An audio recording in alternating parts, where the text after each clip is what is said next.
Welcome to A9 TV. ముందుగా headlines చూద్దాం. MLC ఎన్నికల్లో కూటమి అభ్యర్థుల హవా. ఆలపాటి రాజేంద్ర ప్రసాద్ ఘన విజయం. ఉభయ గోదావరి పట్టభద్రుల ఎమ్మెల్సీగా కూటమి అభ్యర్థి పేరాబత్తులం రాజశేఖరం విజయం. తెల్లవారుజామున 5:55 సమయానికి 82,320 ఓట్ల ఆధిక్యం. సీఎం రేవంత్ రెడ్డిపై బీజేపీ ఎంపీ లక్ష్మణ్ విమర్శలు. కేసీఆర్ చేసిన తప్పిదాలే రేవంత్ రెడ్డి చేస్తున్నారని ఆగ్రహం. ఎమ్మెల్సీ ఎన్నికల ఫలితం కాంగ్రెస్ పక్షానికి నాంది అన్న ఎంపీ లక్ష్మణ్.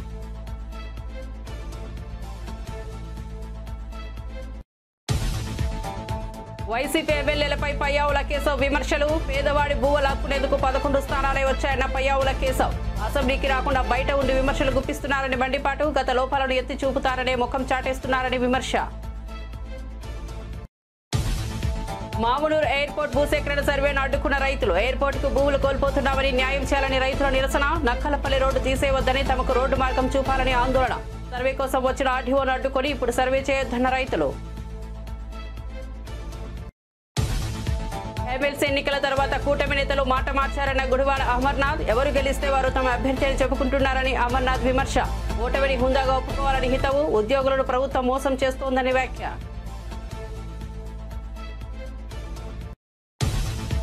కాంగ్రెస్ వరంగల్ డిక్లరేషన్ అమలు కావడం లేదు. రైతులకు కరెంట్, రైతు బంధు, రైతు బీమా రావడం లేదు. సీఎస్ తో ప్రభుత్వాలు ఒప్పందాలు చెప్పించిందన్న మాజీ మంత్రి నిరంజన్ రెడ్డి.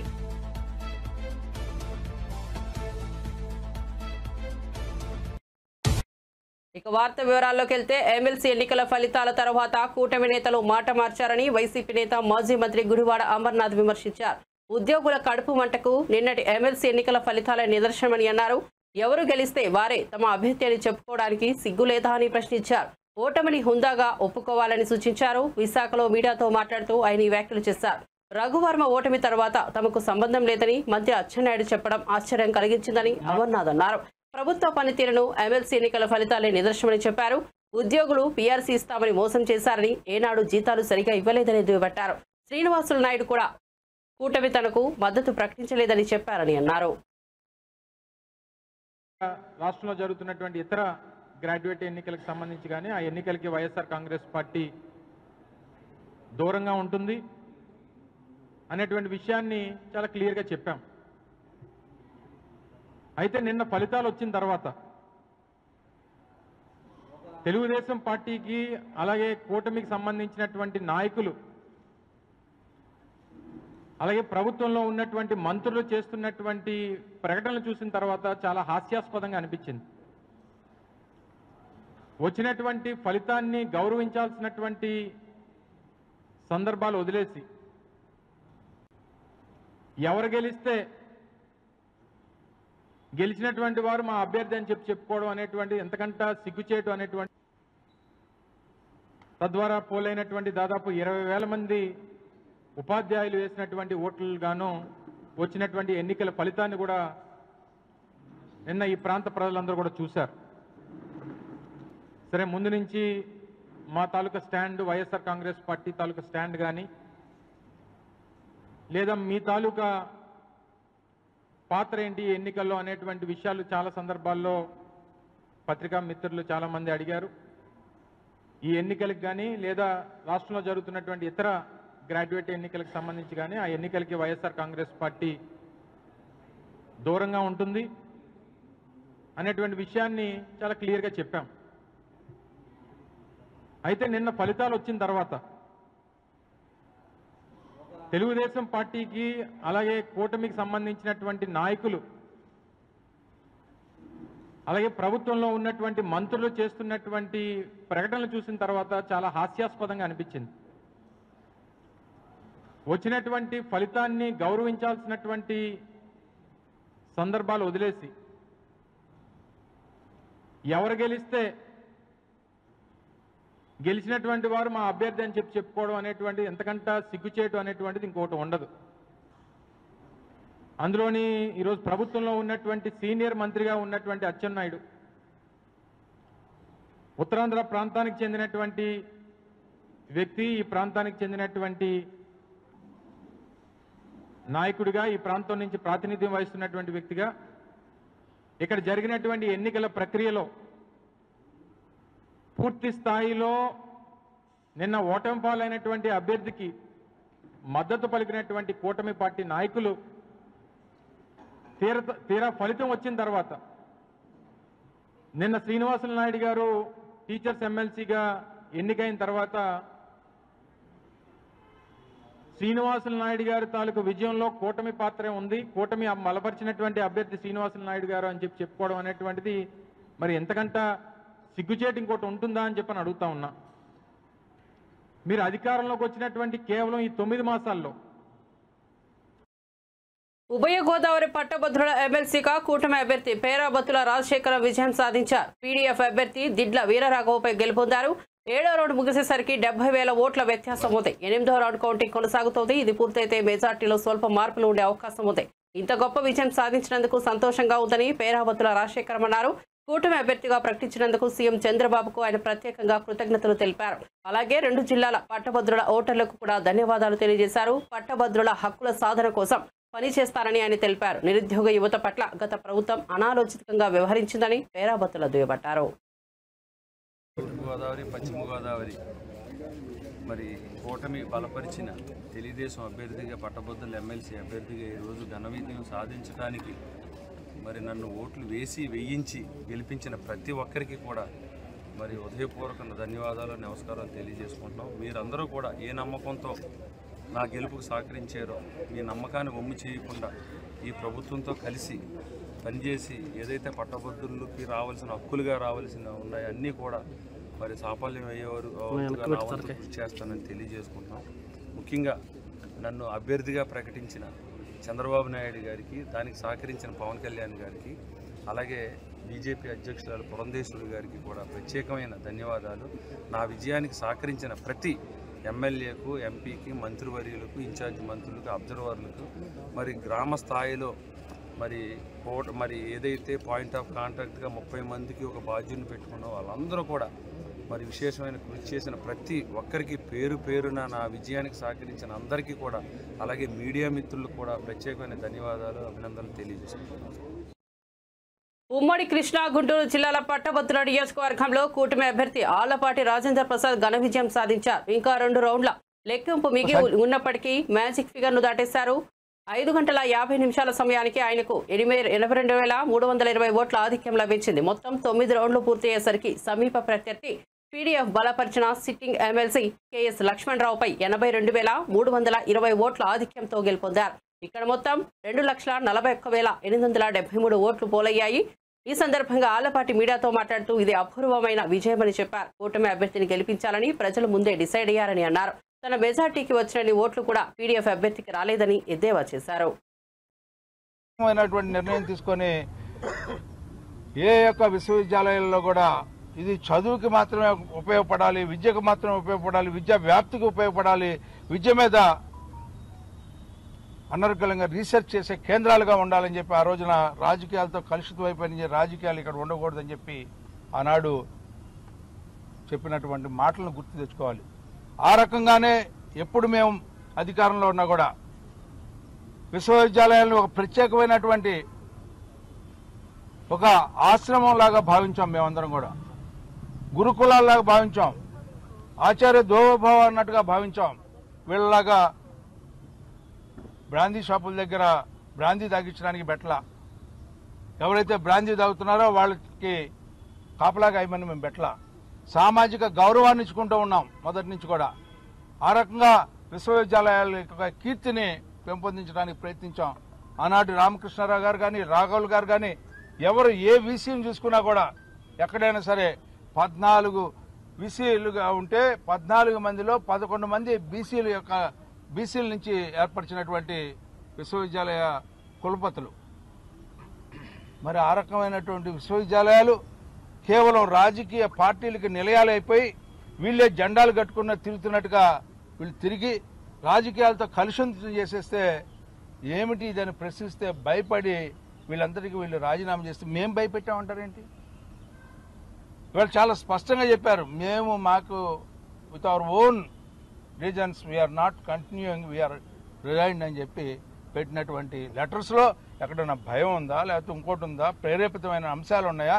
మీకు భయం ఏం భయం అంటే మీరు చేసిన తప్పులకి ఎక్కడ ప్రశ్నిస్తారో అని చెప్పి భయం. మీరు విశ్వవిద్యాలయాలను కూడా రాజశేఖర రెడ్డి గారు బొమ్మలు పెట్టడానికి ప్రయత్నించినటువంటి దుర్మార్గమైనటువంటి నీతి అవలంబించినటువంటి మీరు నిజమైనటువంటి కులపతులు అని చెప్పి నేను అడుగుతా ఉన్నా. విద్యని వ్యాప్తి చేయడానికి కానీ, విద్య మీద రీసెర్చ్ చేయడానికి కానీ, విద్యను అందించడానికి కానీ. తెలంగాణ ప్రభుత్వంపై బీజేపీ ఎంపీ లక్ష్మణ్ తీవ్రంగా మండిపడ్డారు. పాలన చేతకాక అయోమయ గందరగోళంతో రాష్ట్రాన్ని అధోగతి పాలు చేస్తున్నారు రేవంత్ రెడ్డి అని ఆరోపించారు. రీజనల్ రింగ్ రోడ్ ప్రాజెక్టు ముసుగులో గత ప్రభుత్వంలోని బీఆర్ఎస్ నేతలు లబ్ధి పొందారు. ఆ ప్రాజెక్టు ఉత్తర భాగం రైతులకు నష్టం చేశారని పేర్కొన్నారు. ఇక కాంగ్రెస్ అధికారంలోకి వస్తే రైతులకు న్యాయం చేస్తామని ప్రియాంక గాంధీ చెప్పించారు. కానీ ఇప్పటి వరకు న్యాయం చేయలేదు, అలైన్మెంట్ మార్చలేదు అని ఆయన చెప్పుకొచ్చారు. ఉత్తర భాగం రైతులు అలైన్మెంట్ మార్చాలని అడిగితే పట్టించుకొని ముఖ్యమంత్రి దక్షిణ భాగంలో మాత్రం మార్చారు. దీనిలో ఆంతర్యం ఏమిటి? రియల్ ఎస్టేట్ వ్యాపారంగా మార్చాలని అనుకుంటున్నారా అని ఎంపీ లక్ష్మణ్ ప్రశ్నించారు. తెలిసి కూడా ఫేక్ ప్రచారాలతోని ప్రజలను మభ్యపెట్టి అధికారులకు వచ్చి 14-15 నెలలు కావస్తూ ఉన్నది. వాళ్ళు చెప్పినటువంటి గ్యారంటీలే ఇవాళ వారికి ఉరితాడై కూర్చున్నది. అందుకని ప్రజల యొక్క దృష్టి మళ్లించడానికి, ప్రజలను తప్పుదో పట్టించడానికి భారతీయ జనతా పార్టీ కేంద్రం మీద, మోదీ గారి మీద, రాష్ట్ర నాయకత్వం మీద ఎదురుదాడి చేసి పబ్బం గడుకునే ప్రయత్నాలు. ఏదైతే త్రిబుల్-ఆర్ తెలంగాణ రాష్ట్రానికి గేమ్ చేంజర్గా మనం భావిస్తూ వచ్చామో, అటువంటి ఆ యొక్క ప్రాజెక్టు గత బీఆర్ఎస్ ప్రభుత్వము కేసీఆర్ గారు త్రిబుల్-ఆర్ ప్రాజెక్టు ముసుగులో బీఆర్ఎస్ యొక్క నాయకుల వారి యొక్క ఆస్తులు కూడగట్టుకోవడానికి, వారి ప్రయోజనాలు కాపాడడానికి అక్కడి ప్రాంతం యొక్క రైతులను ప్రయోజనాలు పణంగా పెట్టి, మరీ ముఖ్యంగా ఉత్తర భాగానికి సంబంధించినటువంటి ఈ త్రిబుల్-ఆర్ ప్రాజెక్టు ఆనాడు బీఆర్ఎస్ చేసిన మోసాన్ని, బీఆర్ఎస్ యొక్క మరి తప్పుడు అలైన్మెంట్ అంశాలను ప్రస్తావించి దాన్ని సరిదిద్దుతామని చెప్పి హామీ ఇచ్చి ఎన్నికల్లో ఏ రకంగా గ్యారంటీలు రాహుల్ గాంధీ ద్వారా, సోనియా గాంధీ ద్వారా, మల్లికార్జున్ ఖర్గే ద్వారా ప్రజలకు హామీలు గుప్పించి లబ్ధి పొందినారో రాజకీయంగా, అదే పంతాలో ప్రియాంక గాంధీ ద్వారా భువనగిరిలో సభ నిర్వహించి ఈ త్రిబుల్-ఆర్ యొక్క ఉత్తర భాగానికి సంబంధించినటువంటి అలైన్మెంట్ వల్ల రైతులు తమ విలువైనటువంటి పంట భూములు కోల్పోతున్నారని, ఈ పాటికే నేషనల్ హైవేసు లేదా అనేక పర్యాయాలు అభివృద్ధి పేరుతో రైతుల యొక్క మరి పచ్చటి పొలాలను ఆనాడు ప్రభుత్వం స్వాధీనం చేసుకుంటే, ఈ త్రిబుల్-ఆర్ పేరు మీద మళ్ళీ నష్టపోయిన రైతులకు మళ్ళీ ఆ బీఆర్ఎస్ ప్రభుత్వం యొక్క తప్పుడు విధానాలను సరిదిద్దుతామని, అలైన్మెంట్లో మార్పు. కూటమి ప్రభుత్వం తల్లికి వందనం పథకాన్ని త్వరలోనే అమలు చేయనుందని, ఇందుకు సంబంధించిన గైడ్లైన్స్ ను త్వరలోనే ప్రకటిస్తామని విద్యా, ఐటీ శాఖల మంత్రి నారా లోకేష్ వెల్లడించారు. తల్లికి వందనం పథకంపై మండలిలో సభ్యులు అడిగిన ప్రశ్నకు మంత్రి సమాధానమిచ్చారు. ఈ పథకానికి బడ్జెట్ 2025-26లో 9,407 కోట్లు కేటాయించినట్లు మంత్రి తెలిపారు. ఇక మండలిలో ప్రశ్నోత్తరాల సమయంలో వైసీపీ సభ్యులు లేవనెత్తిన ప్రశ్నలకు మంత్రి లోకేష్ బదులిచ్చారు.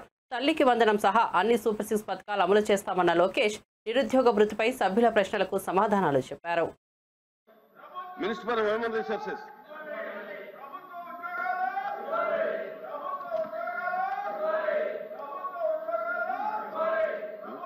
అధ్యక్ష, మొదటి ప్రశ్నకి సమాధానం అవునండి. రెండో మూడో ప్రశ్నకి సమాధానం మెగా డిఎస్సి నోటిఫికేషన్ త్వరలో జారీ చేస్తా అధ్యక్ష. అధ్యక్ష, ప్రతిపక్ష పార్టీకి చెందిన నాయకులకి ఇక్కడ ఓపిక లేదు కనుక ఒక విషయం చాలా స్పష్టంగా చెప్పదలుచుకుని, ఎందుకంటే నిరుద్యోగ యువకులందరూ ఆశతో మమ్మల్ని చూస్తున్నారు.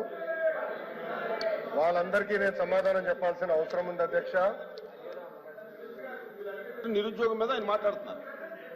కూర్చోండి, మీరు కూర్చొని వినండి. మినిస్టర్ డిఎస్సీ విషయం నేను చెప్తున్నాను, మీరు ప్రశ్న సమాధానం చెప్తున్నారు. 1 minute సార్.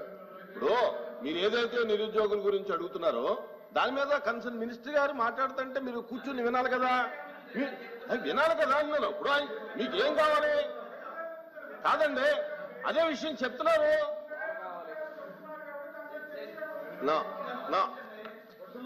అధ్యక్ష,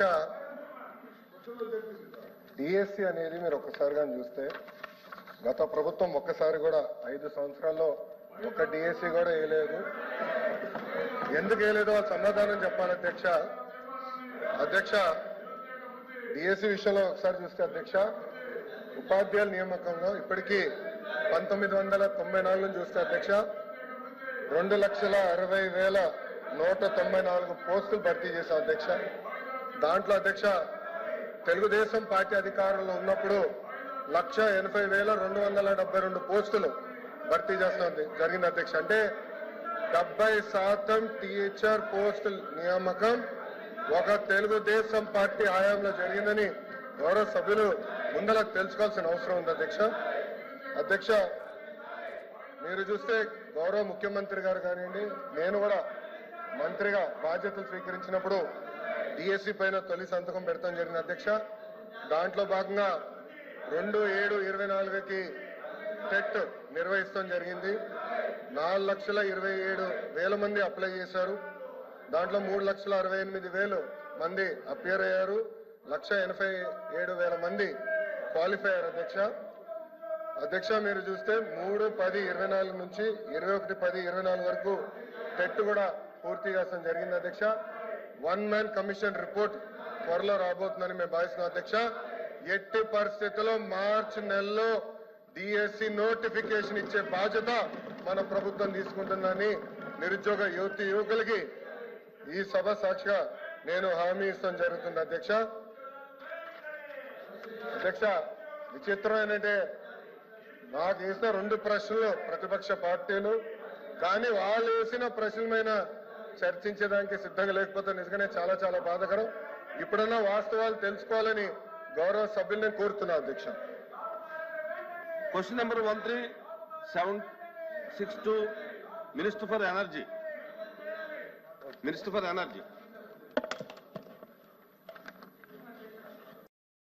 విద్యుత్ ఛార్జీల పెంపు పాపం మాజీ సీఎం జగన్మోహన్ రెడ్డితేనని ఏపీ విద్యుత్ శాఖ మంత్రి గొట్టిపాటి రవి అన్నారు. వైసీపీ అధికారంలో ఉన్నప్పుడు 9 సార్లు విద్యుత్ ఛార్జీలు పెంచారని విమర్శించారు. విద్యుత్ ఛార్జీలు వాళ్లే పెంచి వాళ్లే ధర్నాలు చేసి వాళ్లే ప్రశ్నించడం విడ్డూరంగా ఉందని అన్నారు. శాసనమండలిలో ప్రశ్నోత్తరాల సమయంలో విద్యుత్ ఛార్జీల పెంపు అంశంపై వైసీపీ సభ్యులు అడిగిన ప్రశ్నకు ఆయన ఈ మేరకు సమాధానమిచ్చారు. తమ ప్రభుత్వం విద్యుత్ ఛార్జీలను పెంచబోదని గొట్టిపాటి తెలిపారు.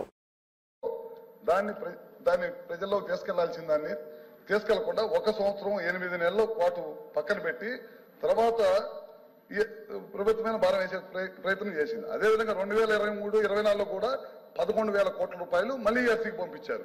9,400 కోట్ల రూపాయలు భారం వేసి మొత్తం 15,000 కోట్ల రూపాయలు భారం అంతా కూడా 2022-23 వేసిన భారమే అని చెప్పి మీ ద్వారా సభ్యులకు కూడా తెలియజేస్తా ఉన్నాను. ఇందాక రవిబాబు గారు అంటా ఉన్నారు మేము విండు సోలార్ ద్వారా ప్రజలకి మభ్య పెట్టాం. మేము ఎప్పుడు కూడా మభ్య పెట్టలేదు సార్.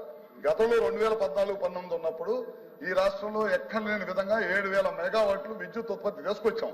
తర్వాత ఇలా ప్రభుత్వం వచ్చిన తర్వాత పీపీఎల్ రద్దు చేయటం, వాళ్ళని ఇబ్బంది పెట్టడం, విదేశీ ప్రతినిధుల చేత తిట్లు తినటం, ఈ రాష్ట్రానికి రావాల్సిన ఇన్వెస్టర్ని తరిమి కొట్టడం, రకరకాల కార్యక్రమాలు చేసి విద్యుత్ వ్యవస్థలన్నింటినీ కూడా సర్వనాశనం చేసి వాళ్ళు ఇక్కడికి వచ్చేసి సత్యదూరమైన మాటలు చెప్పి ప్రజలని నమ్మించే ప్రయత్నం చేస్తున్నారని చెప్పి కూడా మీకు చెప్తా ఉన్నాను సార్. అదేవిధంగా ఒకసారి చూడండి సార్, కృష్ణపట్నం ప్లాంట్ స్టేజ్ 2 అట్లానే BTPS స్టేజ్ 5 ప్లాంట్లకి తెలుగుదేశం ప్రభుత్వం ఉన్నప్పుడు చాలా పెద్ద ఎత్తున ఖర్చు పెట్టి రాబోయే రోజుల్లో పవర్ పనిచేసే ఉండకూడదు, మన పవర్ మనమే ప్రొడక్షన్ చేసుకోవాలనే ఉద్దేశంతో చేస్తే ఆ రెండింటిని కూడా షట్ డౌన్ చేసేసి కొత్తగా ప్లాంట్లన్నిటి కూడా నిర్మాణం చేయకుండా చేసేసింది. అదేవిధంగా పోలవరం ప్రాజెక్టు దాదాపు 900 మెగావాట్లు వచ్చే ప్లాంట్ ని 70% పూర్తయిన పోలవరం ప్రాజెక్ట్ ని అదేవిధంగా ఆ ప్లాంట్ కూడా అట్లానే వదిలేసింది అనమాట. దాదాపు విద్యుత్ సంస్థలకు సంబంధించిన డబ్బులన్నింటిని కూడా బెవరేజ్ కార్పొరేషన్ కి మళ్ళీ చిన్న కార్యక్రమం చేసింది. ఇట్లాంటి 1 కాదు 2 కాదు అన్ని కార్యక్రమాలు చేసి విద్యుత్ వ్యవస్థను అన్నింటి కూడా సర్వనాశనం చేసిన విషయాన్ని మీరు ఒకసారి గమనిస్తాం సార్. ఈ ప్రభుత్వం అధికారంలోకి వచ్చిన తర్వాత పూర్వవైభవం తీసుకురావాలనే ఉద్దేశంతో ఎక్కడ కూడా ప్రజల మీద భారం పడకుండా ఉండాలనే దానికోసం విద్యుత్ కొనుగోలు గతంలో 9 నుంచి 10,000 కోట్ల రూపాయలు ఇవన్నీ షట్ డౌన్ చేసిందే కాకుండా 10,000 కోట్ల రూపాయలు ఖర్చు పెట్టారు ఓన్లీ విద్యుత్ కొనుగోలు మీద, షార్ట్ టర్మ్ పవర్ పర్చేజెస్ మీద. మా ప్రభుత్వం అధికారంలోకి వచ్చిన సంవత్సరంలోనే ఈ 10 నెలల్లోనే 60% విద్యుత్ కొనుగోలు తగ్గించేసి మన జెన్కోని కానీ వీటిని కానీ సమర్థవంతంగా నడిపి ఎక్కలేని విధంగా ఈ 3 నెలల్లో ఎక్కలేని విధంగా పవర్ ప్రొడక్షన్ చేసిన సంగతి వాస్తవం అని చెప్పి కూడా మీ ద్వారా తెలియజేస్తా ఉన్నాను. అదేవిధంగా తయారైన విద్యుత్ వేస్ట్ కాకుండా కేంద్ర ప్రభుత్వ సహాయ సహకారాలతోటి బ్యాటరీ స్టోరేజ్ కూడా తీసుకొని త్వరలోనే స్టార్ట్ చేయబోతున్నాం. టెండర్లు కూడా పిలిచాం, త్వరలోనే స్టార్ట్ చేయబోతున్నాం. ఇదే విధంగా ఇందాక అన్నట్టు విండ్ కానీ సోలార్ కానీ పిఎం కుసుమ్ వీళ్ళు వద్దని చెప్పి వెనక పంపించారు. పక్కనున్న మహారాష్ట్ర కానీ కర్ణాటక కానీ పిఎం కుసుమ్ తీసుకొని చాలా పెద్ద ఎత్తున పగలపూట రైతులు 9 గంటల కరెంట్ ఇస్తా ఉంది. వీళ్ళు లెటర్ రాశారు కేంద్ర ప్రభుత్వానికి మాకు అవసరం లేదని చెప్పి. ఇవాళ ముఖ్యమంత్రి గారు అధికారంలో చేపట్టిన తర్వాత కూటమి ప్రభుత్వం మేము అమ్మటే కేంద్రానికి లెటర్ రాసి మేము ఈ రాష్ట్ర ప్రభుత్వం పిఎం కుసుమ్ తీసుకుంటామని చెప్పి మొదటి విడతగా 1,00,000 కనెక్షన్లు తీసుకున్నాం. మళ్ళీ లెటర్ రాసి 2,000 కనెక్షన్లు తీసుకున్నాం. 2 లక్షల కనెక్షన్లు తీసుకున్నాం. ఈ ప్రభుత్వం రైతులకి పగలపూట కరెంట్ ఇవ్వాలి, పొద్దునే 10 నుంచి సాయంత్రం దాకా 9 గంటల కరెంట్ ఇవ్వాలి, పిఎం కుసుమ్ తీసుకోవాలి, తద్వారా ప్రజలకు కరెంట్ ఇవ్వాలనే దానికోసం ఈ ప్రయత్నం చేస్తా ఉన్నాం. ఈ కాంగ్రెస్ రైతుల కోసం ఇచ్చిన వరంగల్ డిక్లరేషన్ అమలు కావడం లేదని మాజీ మంత్రి సింగిరెడ్డి నిరంజన్ రెడ్డి తెలిపారు. రైతు బంధు, రైతు బీమా దేశానికి ఆదర్శంగా నిలిచాయన్నారు. 6,122 కోట్లు రైతులకు ప్రీమియం కేసీఆర్ ప్రభుత్వం చెల్లించింది. కానీ కాంగ్రెస్ పాలనలో రైతులకు కరెంట్, రైతు బంధు, రైతు బీమా రావడం లేదని ఆరోపించారు. రైతు భరోసా కోసం ప్రభుత్వ భూములను తాకట్టు పెట్టి 10,000 కోట్లు తెచ్చి ఏం చేశారని ఆయన ప్రశ్నించారు. ఆలోచన కూడా జరగాలి. రైతు బీమా అనేటువంటిది అత్యద్భుతమైనటువంటి పథకం అని చెప్పి ఆ పథకం అమల్లోకి వచ్చిన తర్వాత యునైటెడ్ నేషన్స్ ఆఫ్ ఆర్గనైజేషన్ సంబంధించినటువంటి FAO ఉంటుంది, ఒకటి ఫుడ్ అండ్ అగ్రికల్చర్ ఆర్గనైజేషన్ అని UNO ఆధ్వర్యంలో ఉంటుంది. ప్రపంచ వ్యవసాయ విధానాల మీద రీసెర్చ్ చేస్తారు. FAO తరఫున వరల్డ్ ఫుడ్ ప్రైజ్ కూడా ఇస్తుంటారు. అటువంటి prestigious organisation, world prestigious organisation పేర్కొన్న 2 అత్యద్భుతమైనటువంటి పథకాలు రైతాంగానికి మేలు చేసిన భూగోళంలో వాళ్ళు వాడిన పదం, ఒకటి రైతు బంధు, ఒకటి రైతు బీమా అని చెప్పినారు. అంతటి విశిష్టమైనటువంటి రైతు బీమా పథకానికి శ్రీకారం చుట్టింది కేసీఆర్ సర్కార్ ఆ రోజు. అంటే రైతు తన పేరు మీద భూమి ఉండి 58 ఏళ్ల గరిష్ట వయస్సు పరిమితికి లోబడి ఉండి ఏ కారణం చేతనైనా దురదృష్టవశాత్తు ఒక రైతు యొక్క మరణం సంభవిస్తే అది ప్రమాదమైన, రోగగ్రస్తమైన, లేకుంటే మరోటైనా మరణం అంటూ ఏ రకంగా జరిగినా దురదృష్టవశాత్తు ఆ రైతు కుటుంబం వీధిన పడొద్దు, ఇబ్బంది పడొద్దు అని చెప్పి ఆ రైతును ఆదుకోవడం కోసం మాత్రమే ఉద్దేశించినటువంటి అత్యద్భుతమైన పథకం అది. ప్రీమియం ప్రభుత్వమే చెల్లించి ఆ రైతు మరణానికి సంబంధించినటువంటి వివరాలు ఒకసారి వ్యవసాయ అధికారి, పంచాయతీ అధికారి మరణాన్ని ధృవపరుస్తూ వివరాలు పోర్టల్లో ఆన్లైన్లో అప్లోడ్ చేస్తే ఎవ్వరు పోయి ఏ కార్యాలయం చుట్టూ పోయి తిరిగేటువంటి కర్మ లేకుండా 5 నుంచి 6 లేదా 7 వర్కింగ్ డేస్లో 5-6 పని దినాల లోపలే ఆ కుటుంబానికి నేరుగా అకౌంట్లోకి డబ్బులు వచ్చి పడేది. ఇటువంటి అద్భుతమైనటువంటి పథకానికి శ్రీకారం చుట్టి రాష్ట్రంలో మా ప్రభుత్వం దిగిపోయే నాటికి ప్రవేశపెట్టినటువంటి ఈ పథకం ద్వారా రైతులకు 1,18,198 కుటుంబాలకు 1,18,198 కుటుంబాలకు ఒక్కొక్కరికి 5 లక్షల రూపాయల చొప్పున ఆ గతించిన రైతు కుటుంబంలో బీమాను అందించడం జరిగింది.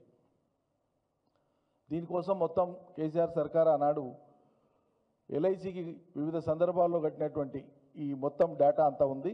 వివిధ సందర్భాల్లో కట్టినటువంటి ప్రీమియం డీటెయిల్స్ అన్నీ. ఫస్ట్ ఇయర్లో ప్రీమియము ఉదాహరణకి మనం మొదలుపెట్టినప్పుడు ఫస్ట్ ఇయర్లో 2271 ఉంటే అది ఏటేటా అది పెరుగుతూ పోయింది ప్రీమియం. ఇప్పుడు 3829కి వచ్చింది. అట్లా ఏటేటా పెరుగుతూ పోయింది. ఈ మొత్తం కలిపి కేసీఆర్ సర్కారు ప్రీమియం కిందనే కట్టినటువంటిది, రైతు బీమా కోసం ప్రీమియం కిందనే కట్టినటువంటి మొత్తం డబ్బులు 6122,65,00,000.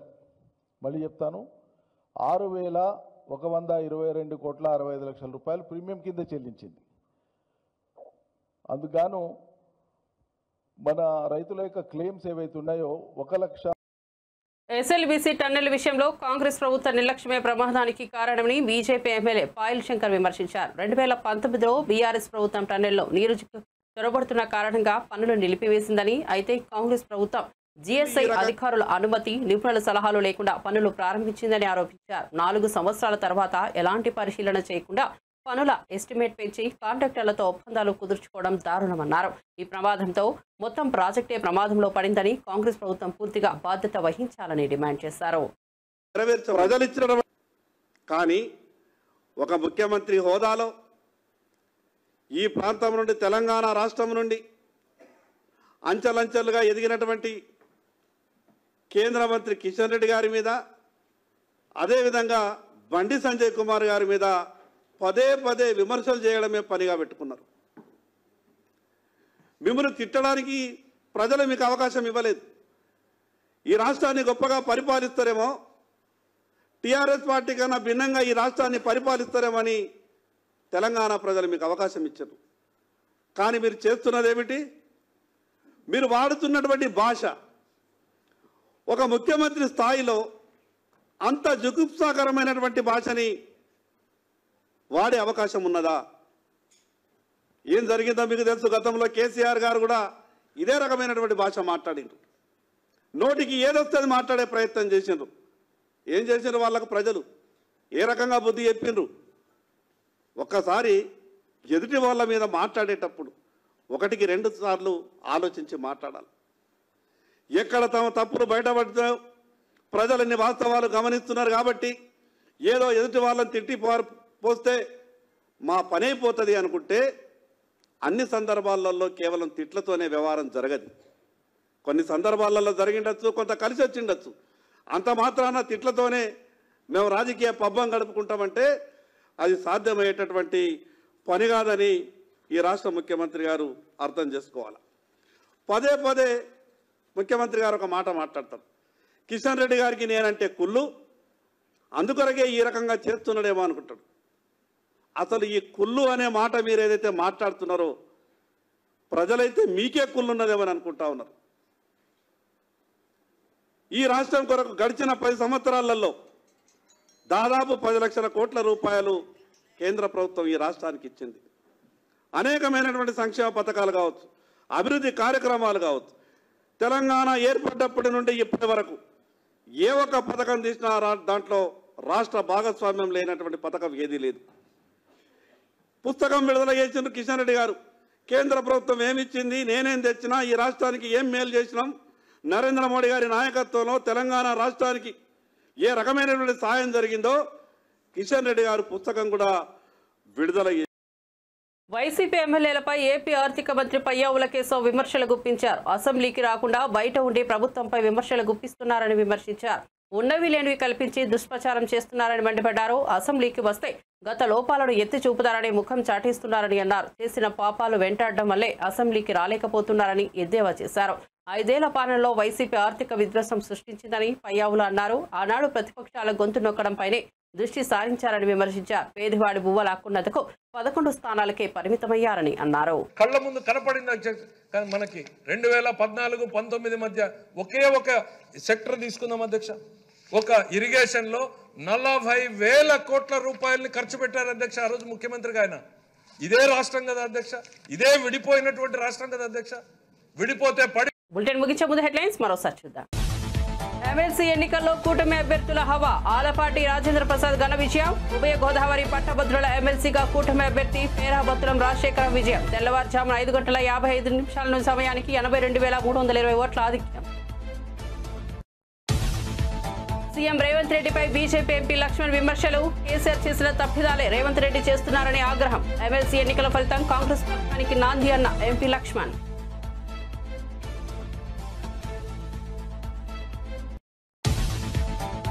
వైసీపీ ఎమ్మెల్యేలపై పయ్యావుల కేశవ్ విమర్శలు. పేదవాడి భూవ లాక్కునేందుకు 11 స్థానాలే వచ్చాయన్న పయ్యావుల కేశవ్. అసెంబ్లీకి రాకుండా బయట ఉండి విమర్శలు గుప్పిస్తున్నారని మండిపాటు. గత లోపాలను ఎత్తి చూపుతారనే ముఖం చాటేస్తున్నారని విమర్శ.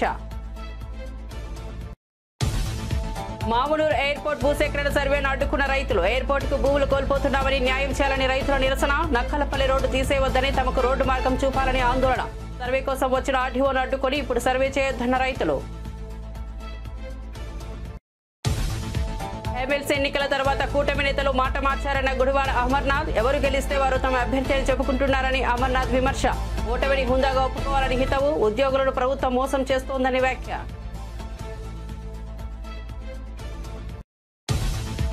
కాంగ్రెస్ వరంగల్ డిక్లరేషన్ అమలు కావడం లేదు. రైతులకు కరెంట్, రైతు బంధు, రైతు బీమా రావడం లేదు. సీఎస్తో ప్రభుత్వాలు ఒప్పందాలు చెప్పించిందన్న మాజీ మంత్రి నిరంజన్ రెడ్డి.